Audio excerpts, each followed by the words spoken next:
Então ela nasce, ela vai ser amparada, vai ser criada por uma família biológica ou não, e vai ter todos os cuidados nos primeiros meses por conta da dependência que a criança tem, e ao longo dos meses ela vai amadurecendo e vai adquirindo habilidades. Com isso ela vai tendo um grau maior de independência, ela vai sendo cada vez menos dependente. E nesse processo a família vai mostrando para a criança o funcionamento do mundo, a partir do que ela dá para a criança, de apoio, de afeto, e do que ela nega, que é quando entram os limites, as regras em casa. E esse processo ele é muito importante para a criança se diferenciar como indivíduo, fazendo parte de um coletivo.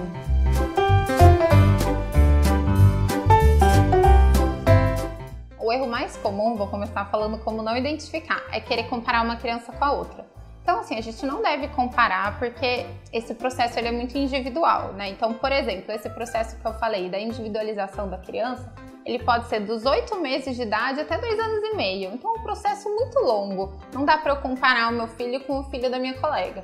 Mas é sempre importante conversar com o pediatra ou com o médico que está seguindo essa criança para saber se ela está dentro do desenvolvimento neurológico, psicológico e motor. Né? E em qualquer caso de dúvida, procurar um especialista.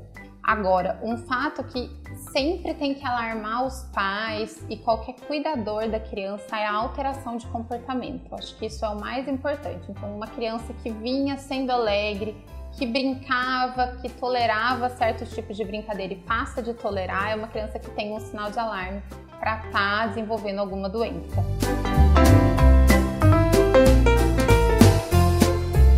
A gente tem uma recomendação da Sociedade Brasileira de Pediatria e a Sociedade Americana e Europeia, elas concordam com isso do tempo de tela. Até os 2 anos, o ideal seria 0 horas de tela. O 2D é muito pouco para uma criança. Ela precisa do contato interpessoal, ela precisa de perceber as pessoas como um todo. Eu brinco, mas é verdade, é como um ser 3D. As músicas e as historinhas contadas, que são deixadas tanto no segundo plano hoje em dia, elas têm uma função vital, porque ela entra aquela música, aquela história na cabeça da criança e ela tem automaticamente o trabalho de criar a imagem de tudo. Mas quando tem a tela, não, porque daí ela já olha a tela e já tem aquilo pronto.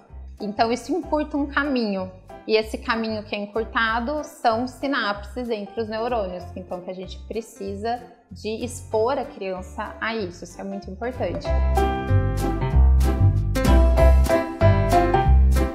De uma forma geral, as doenças mentais têm aumentado.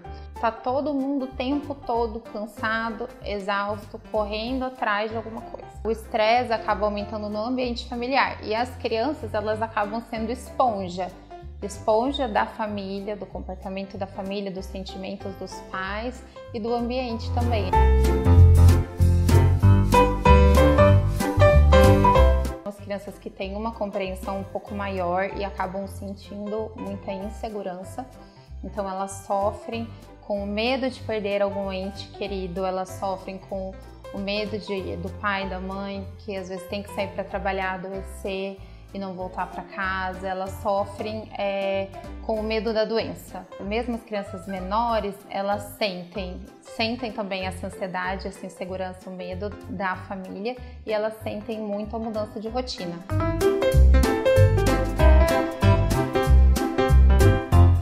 Quais são as brincadeiras que você mais fazia quando você era criança e que você gostava? Né? E aí a gente vai pensar numa amarelinha que dá para fazer em qualquer espaço pequeno.